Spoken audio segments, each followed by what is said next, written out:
能保证这子弹不是冲咱们俩打的吗？我怎么觉得有一群人在围歼咱们俩呀？这子弹真要冲我们打的，那他们的枪法也太不准了，上面在打靶呢。你只要不抬头，肯定打不到你。好，我不抬头。那个，咱俩都别抬头啊！啊！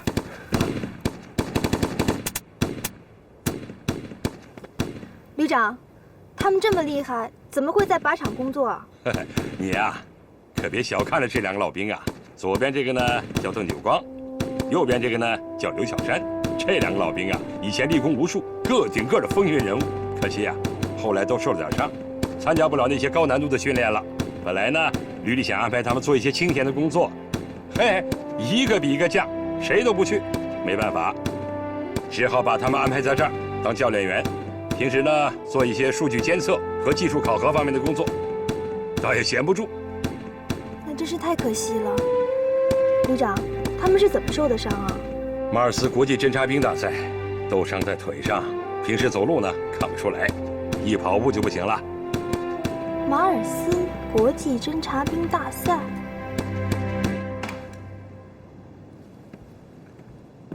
半小时到了，我现在正式通知你，蒋小鱼和鲁岩在受营的日子结束了。等一等，再等一等，你这个电话一打，这2个新兵就毁了。这种孬兵毁100个我也不心疼。我体会过失去战友的滋味，我不想再体会一次。他们根本不配做你的战友。站干！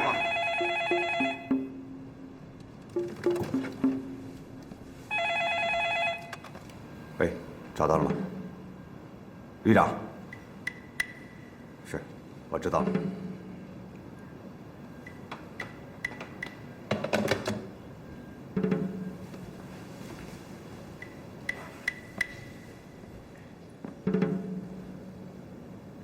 旅长电话，说是一个女兵跟训练场的2个老家伙较下劲，让咱们过去看热闹。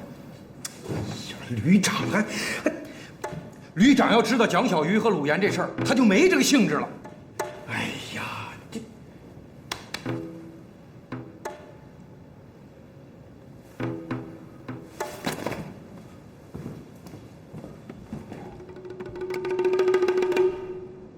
比赛结束，刘小山100发子弹全部10环，邓九光100发子弹全部10环，乌元100发子弹77个10环，18个9环，5个8环，共972环。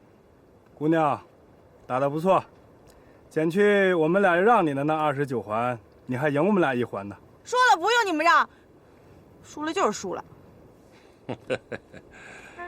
不错啊，谢旅长。好，风采依旧，还是当年那2杆神枪。谢谢旅长夸奖。好，丫头，你也打得不错。谢谢旅长。嗯。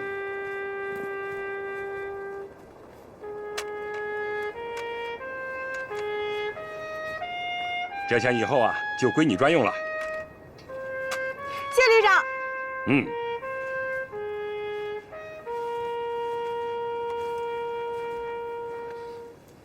怎么把这个东西也带到靶场里来了？我喝酒比不喝打得准。旅长，吴云从来都没喝醉过，酒就是他的粮食。那也不行啊，你要想办法帮他戒了啊。嗯。是。嗯。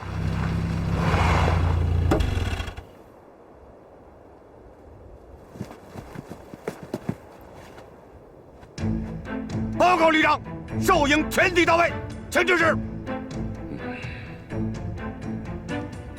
迟到了啊！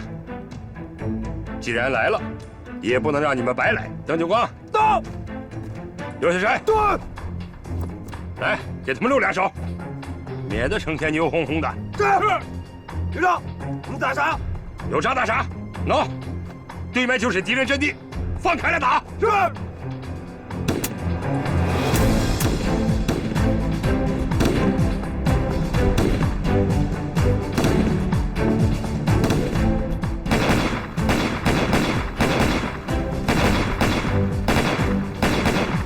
上次看他们操练，还是在刚入伍的纪录片里，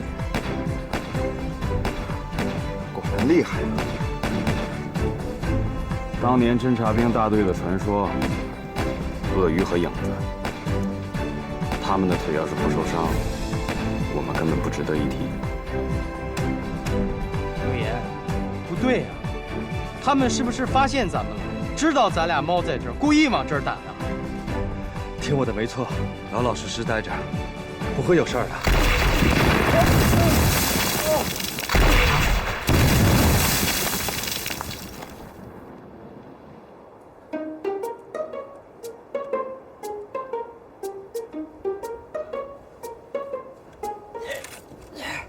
哎，你不是说待在这儿没事儿吗？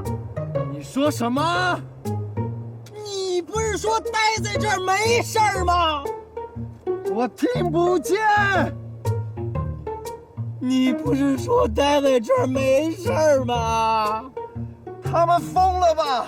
打完子弹还不够，还打起炮弹来了。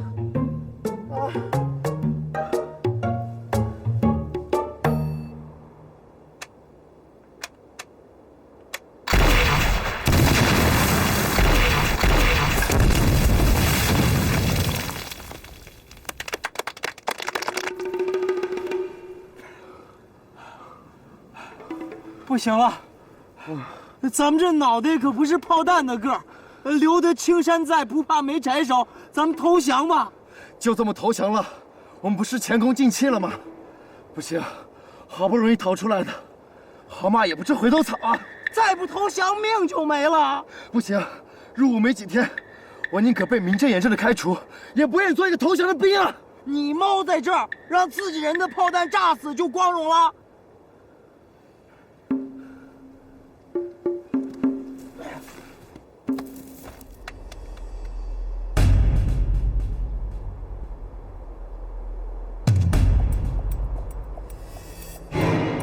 停！山上有人！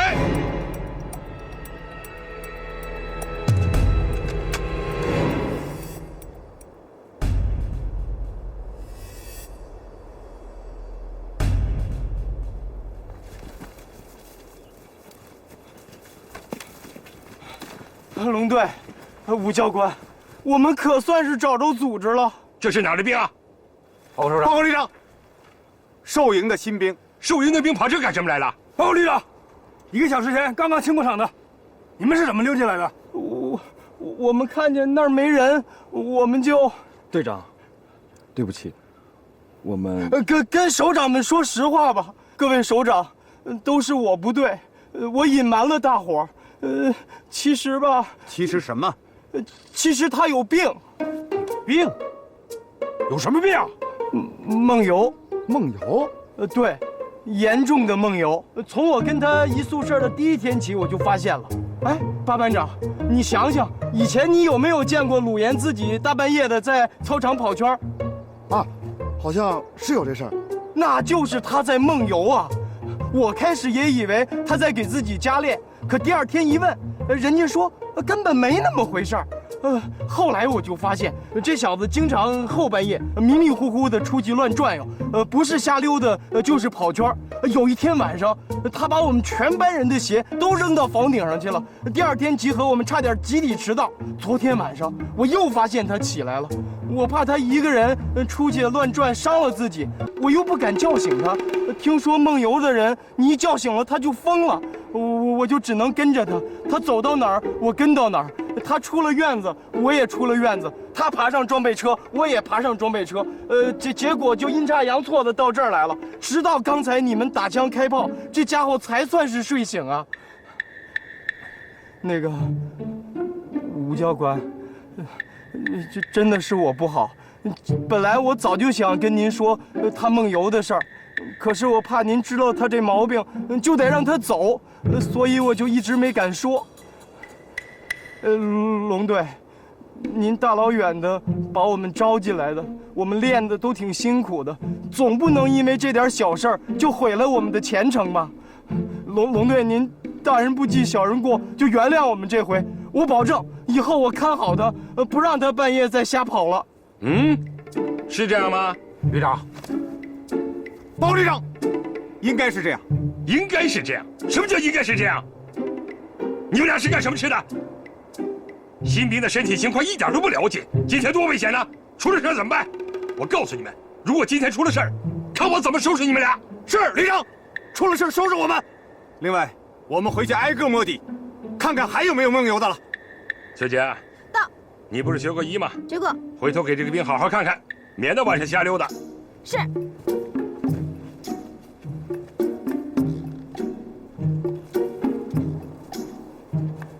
杨小鱼，我回去再说。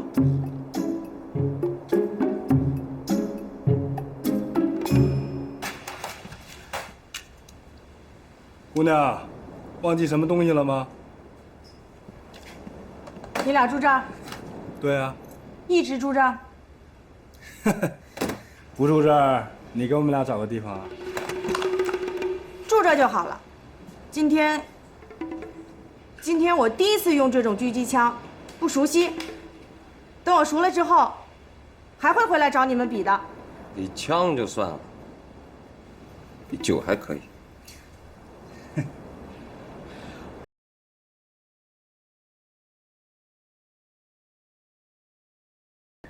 麻烦你帮我个忙，那儿有一盒火柴，帮我拿出一根来。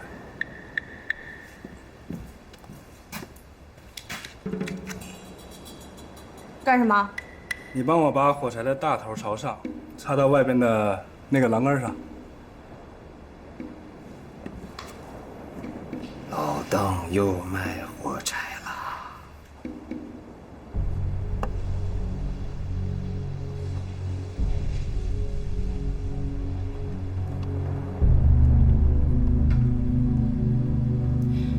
打中了算你本事。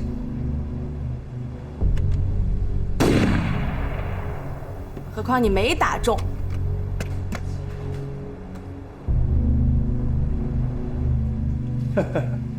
姑娘，环数说明不了什么问题。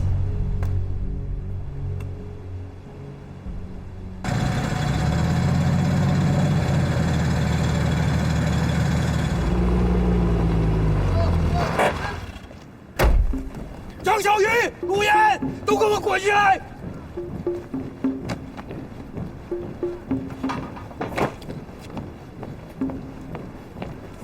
给我说清楚，到底怎么回事？我刚才不是已经说得很清楚了吗？你放屁！梦游个鬼呀你！拿来，拿出来！你能蒙得了旅长，你还想蒙我呀？憋，继续再憋，我看你能憋出什么花样！我告诉你，蒋小鱼，就你这张嘴，抹上香油都带着屎味儿。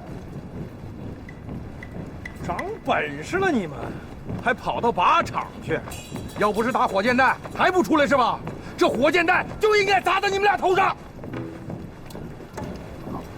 消消气儿。还有你，你为什么老拦着我？跟旅长汇报实际情况啊？我没拦着你，没拦着我，我一说话你拽我，你拽我干什么？嘿嘿，那是让你冷静冷静。龙百川，我送你一句话，你这上梁不正，这下梁歪。对，我也歪。我问你们俩，你们俩老实告诉我，为什么要走啊？太苦了，想回家。那你呢？下个星期，我以前的女朋友结婚，我想参加她的婚礼。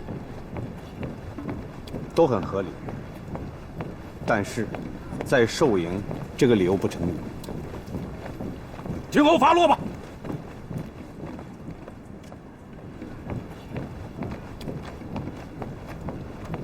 这回还不知道怎么发落咱们呢。哼，死猪不怕开水烫。哎，你去小卖部买副扑克，干嘛？有用，快去。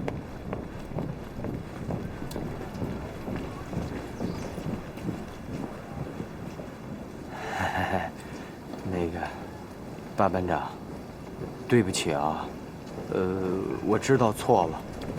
刚才武教官狠狠地骂了我一顿，骂得我满脸是唾沫星子。不信你看，现在好像还没干呢。您就别骂我了。我说要骂你了吗？啊，对了，我得谢谢你，谢谢您刚才替我们打了圆场。打算怎么谢我呀？请您吃火锅。啊，吃海鲜也行。不过我前2天刚把钱寄回家，现在身上的钱可能不够。我以后我改天我一定请你吃火锅，吃海鲜。我就喜欢吃咱们队的食堂。那您想让我怎么谢您？非要谢我？非谢不可。那我可开口了。您说，我们都是军人，那就用军人的方式来谢。江小鱼，到！原地1000个俯卧撑，开始！啊？您还是骂我一顿得了。不做是吧？好。那不如这样，我教给你一个，既不用挨骂，也不用谢我的方法。什么法子？把身上的这身衣服脱掉。脱呀！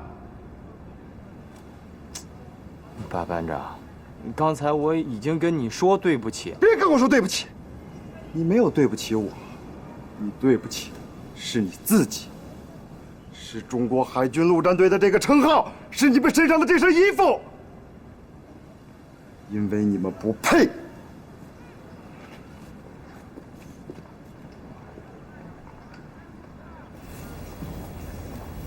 哎，你是鲁岩吧？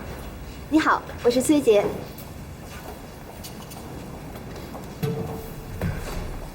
刚才在海训场，肖队长说让我看看你的情况，你的梦游症到底怎么回事啊？我没有梦游症。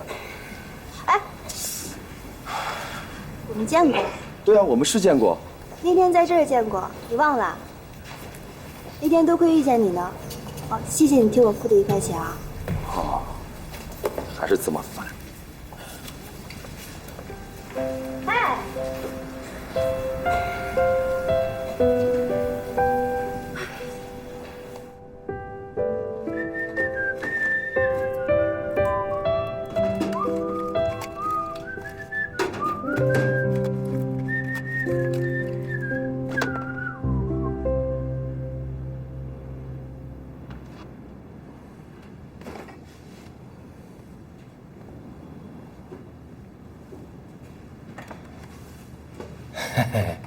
那个陆岩兄弟，别郁闷，顶多就是再多关咱们几天禁闭而已。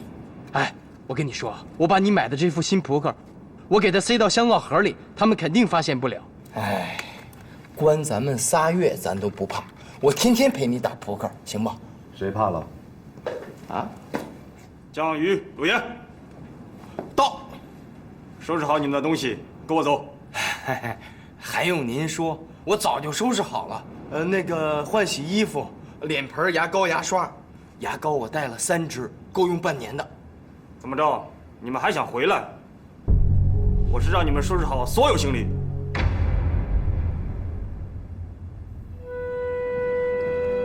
我终于从寿营滚蛋了，可做梦也没有想到，竟然是以这样一种方式。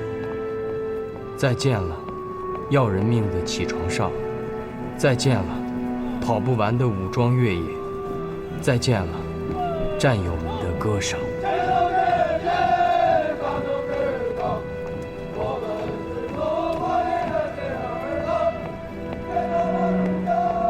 队伍黑脸和教官们来说，把我和鲁岩撵出寿营，只是个无关大局的小手术，就像是一块烂掉的肉，彻底从寿营的骨头上剃掉了，连伤疤都不会留下。只是没有人会想到，被剃掉的烂肉也会觉得隐隐作痛。我好像突然后悔了，或者说，开始留恋这个让我恨、让我怕、让我讨厌的寿营了。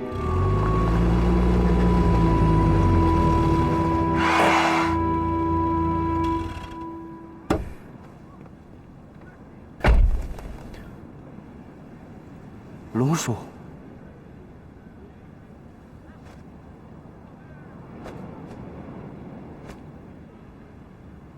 江小鱼啊，到！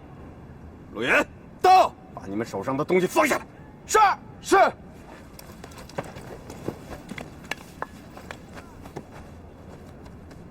你看着，走，听我的命令，向后转。目标：战术训练场跑步，走。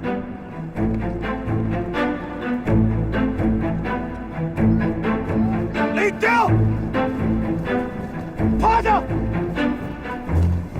收复前进，快，快！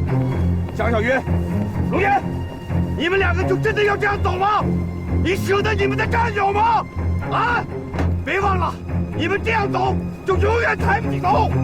我告诉你们，你们两个不是孬种，快点儿，站着！前方就是你的战友，你们怎么办？快！300个步枪！哎，别喊了，你省省吧，我演什么戏呀？快！用力！兄弟，你看见了吧？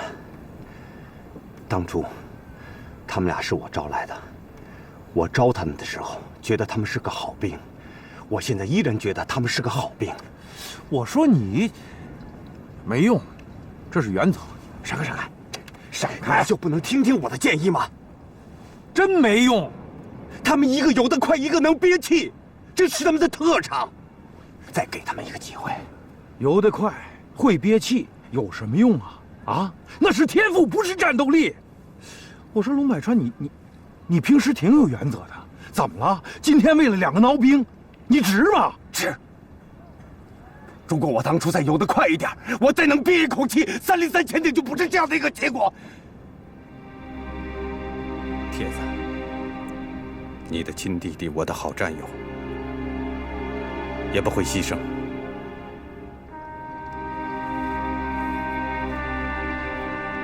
本事说，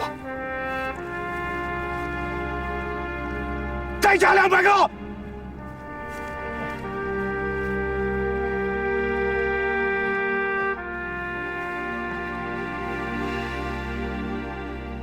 我可以跟上面求求情，让他们留下，但是留在寿营是不可能的。他们俩属于严重违纪，留下来跟大伙儿没法交代。只要能留下来，去哪儿都行。去哪儿都行？你说去哪儿啊？啊？侦察大队是不可能要他们去清县单位，凭什么呀？美的他。他们不是喜欢梦游海训场吗？就让他们2个陪老邓和小山子看靶场吧。你觉着这就是帮他们，对吧？去海训场有意义吗？不知道，真的不知道。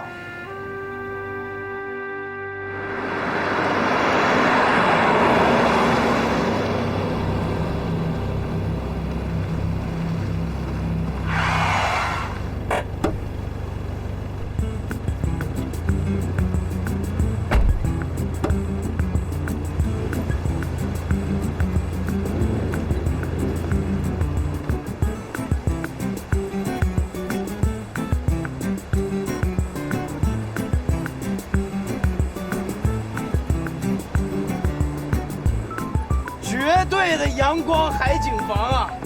出门不到100米就是沙滩大海，低密度社区，啊，独门独院啊！这要是在外面，不是亿万富翁根本住不起。哈哈哈哈，太好了！哎呀，这个地方撵我都不走。哎，啊，有人吗？我们是新来的，给我们准备饭没有啊？海鲜粥、鲍鱼啥的。别喊了，门没锁，我们自己进去吧。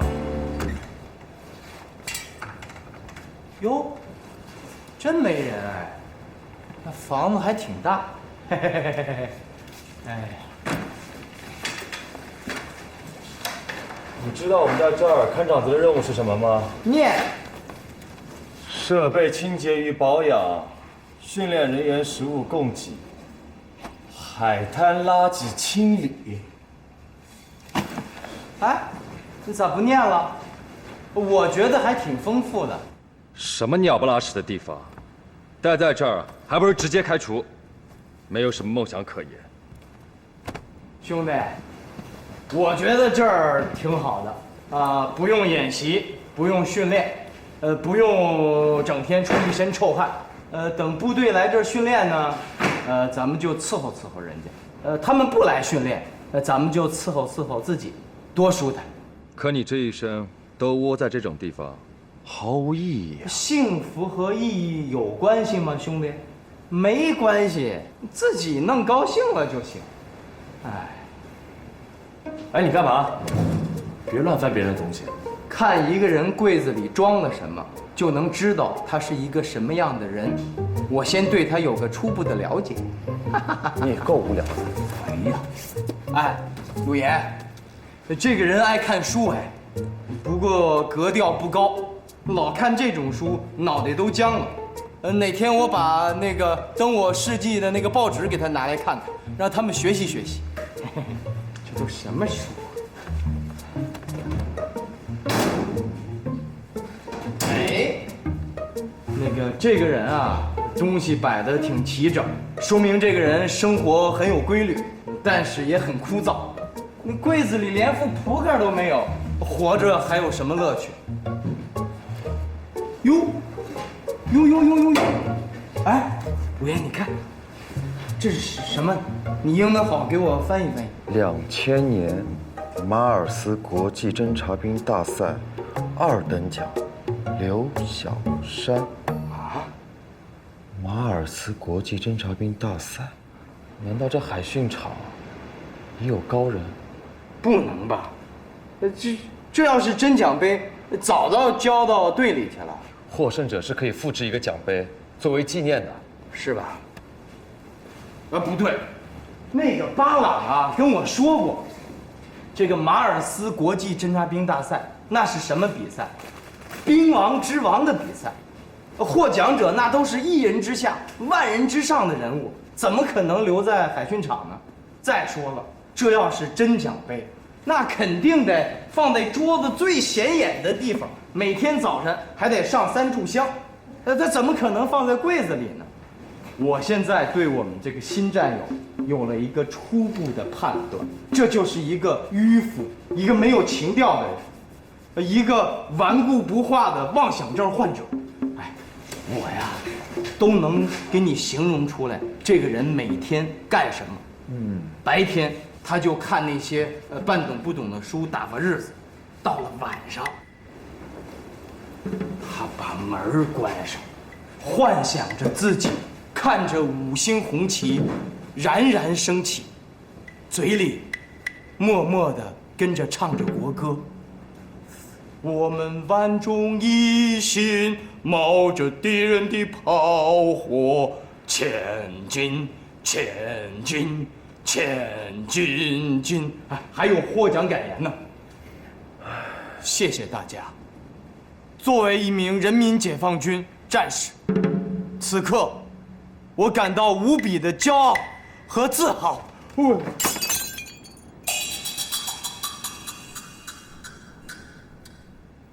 完了，这下真坏了！我看人家回来怎么扒你的皮？不能吧？那又不是真的。据我所知，按照你刚才分析的人物性格来说，此人报复心极强。啊？哎，不是啊，陆岩，陆岩，不是，这咋整啊？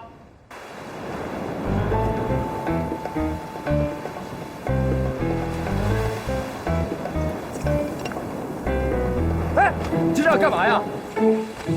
毁尸灭迹！你脑子被驴踢坏了吧？这样的馊主意你都想得出来？那个宿舍又没有摄像头，咱俩不说，谁知道是咱俩干的？再说了，我把它扔得分散一点，让那个刘小山找不着。你这是碎尸！干什么呢你们？啊？干嘛？山子，你输了啊！这回可是你先动的，人体抗高温的训练我赢了。就赢1万回，能顶得上我那座奖杯吗？我就是那个叫刘小山的啊，小心的小，山炮的山。为什么都有奖杯？我们没有偷。对呀，我们看见宿舍里没人，我们就进去了。我们那个进了宿舍一看，满地都是碎片，我就以为是垃圾呢，我就把它收起来。闭嘴！我知道你，你不就是那个举白旗的，叫什么小鱼的吗？正是在下。还你，梦游症，这次又是梦游进的宿舍啊！别跟我这儿演，这套在我这儿不好用。海训场一个警卫排呢。哎，山子，这也不能完全怪他们。今天警卫排的战士们都到山上拉练去了。我不管，怎么给我扔下去的，怎么一块块给我捞上来。啊，少一块都不行。这回你们可闯祸了。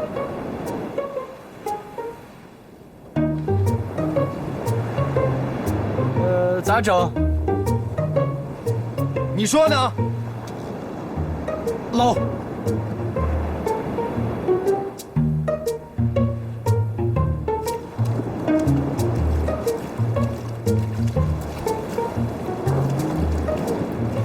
直到闯了祸，我和鲁岩才知道，我们来的这个地方被称为海训场。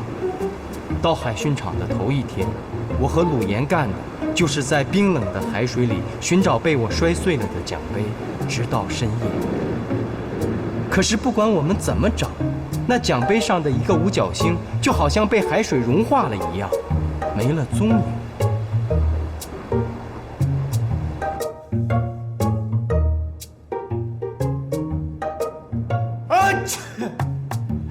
还是少了个五角星。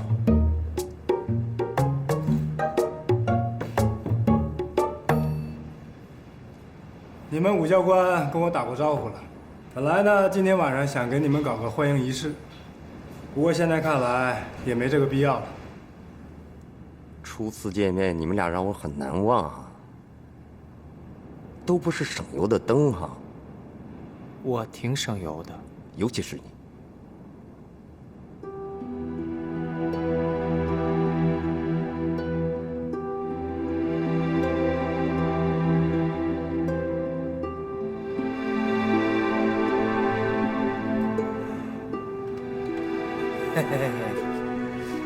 没有起床号的日子，真是舒坦。哎呀，哎，陆岩，哎，101，102，103，104，115，116，117，行不行？116，120，等他一会儿。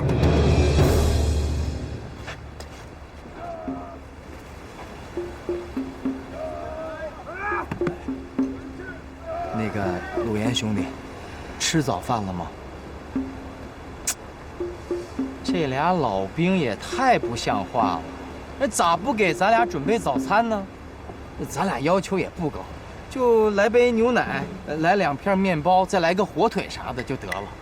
哎，鲁岩兄弟，你看这俩老兵是不是精神上也不正常？从早练到晚，啊，你练练胳膊腿儿就完了。我还看见他们在电脑前面啊研究那个模拟沙盘，绝对的妄想症患者，绝对的。陆岩兄弟，你怎么了？是不是昨天没睡好？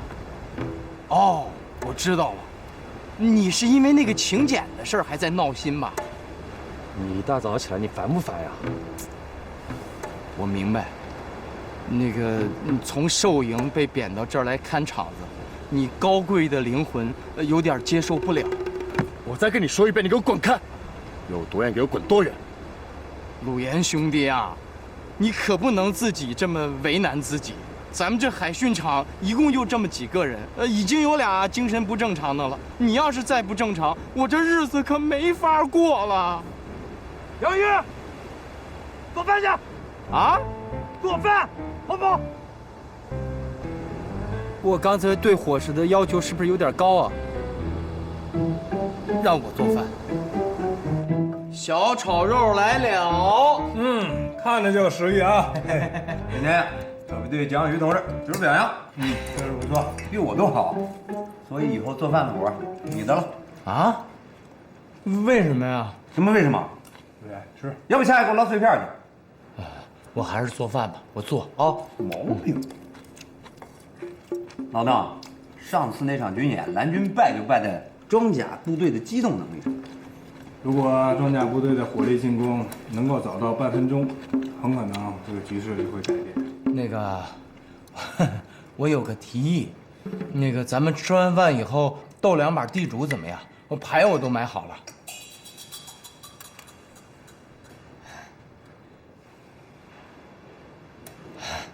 没关系，就当我没说。那个，要不我再去炒个菜？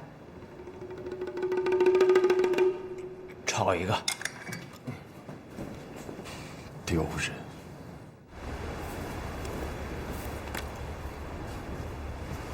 陆岩兄弟，你又失眠了。哎，我跟你说，我有个偏方治失眠特别灵。原来好多人啊，又排队又摇号的找我，我都不告诉他们。咱俩这关系，我给你打8折，咋样？我就知道你铁公鸡1毛不拔。算了，我送给你啊。其实特别简单，就是背那个99乘法表，你从1背到9，然后翻回来再背1遍，用不了4遍，保准你睡得跟死猪似的。来来，你跟我一起背啊！11得1， 12得2， 13得3， 1。你有病吧？你有病，你失眠。我跟你说，我这招特别好使，你跟我一起背啊！11得1， 12得2， 13得3， 14得4。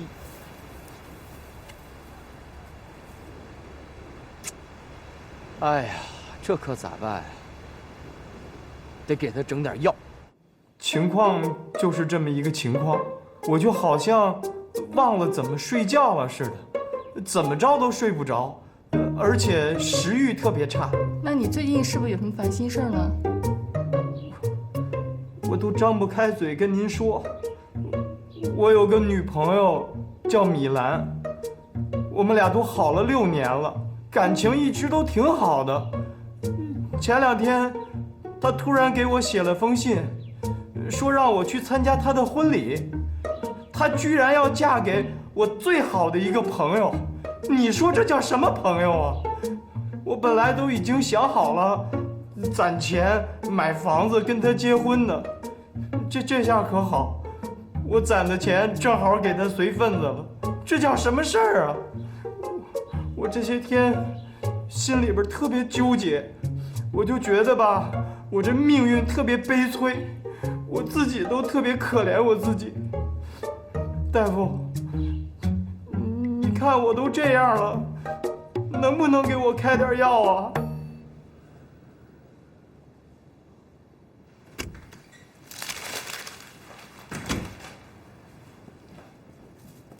哎，我去部队医院连着看了3个大夫，把能开来的药都给你开来了。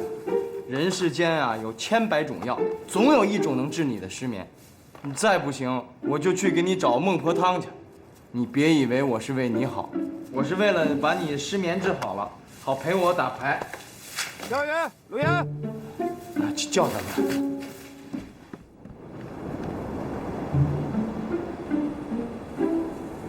我们有客人来啊，介绍一下，这位是女兵中队的副队长崔一杰，这位是乌云。这次中队安排乌云来海训场提高射击精度，所以我们会在这里住上2天，还要麻烦大家了。哪儿的话都是分内的事。鲁岩，到，不要每天窝在宿舍。从今天开始起，你负责给乌云爆靶、搬子弹，靶场的活儿你负责。是。江宇，到，负责保障后勤，每天6菜1汤。是，6菜1汤。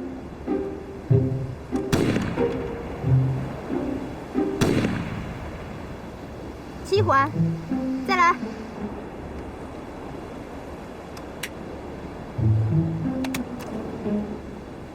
乌云，上了战场，你不能一手拎着枪，一手拎着酒壶，你更不能把你的枪法依赖在酒精上。可我习惯了。我知道，这对你来说应该很困难，但是你必须得摆脱这东西啊。这次中队安排你来海训场的一个目的，就是要你戒掉酒。乌云，我相信你，你一定可以做到。来，目标正前方，人行靶。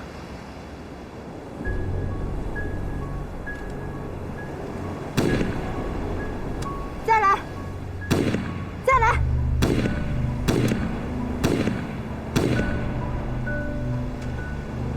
这靶子搁得太远了，我去挪近点。哎。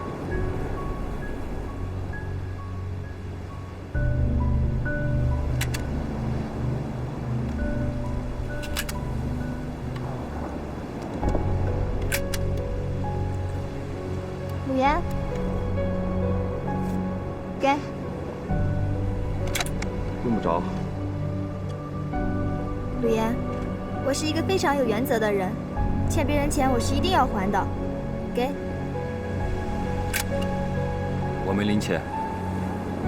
你就拿着吧。我说你到底烦不烦？不就1块钱吗？你有完没完了？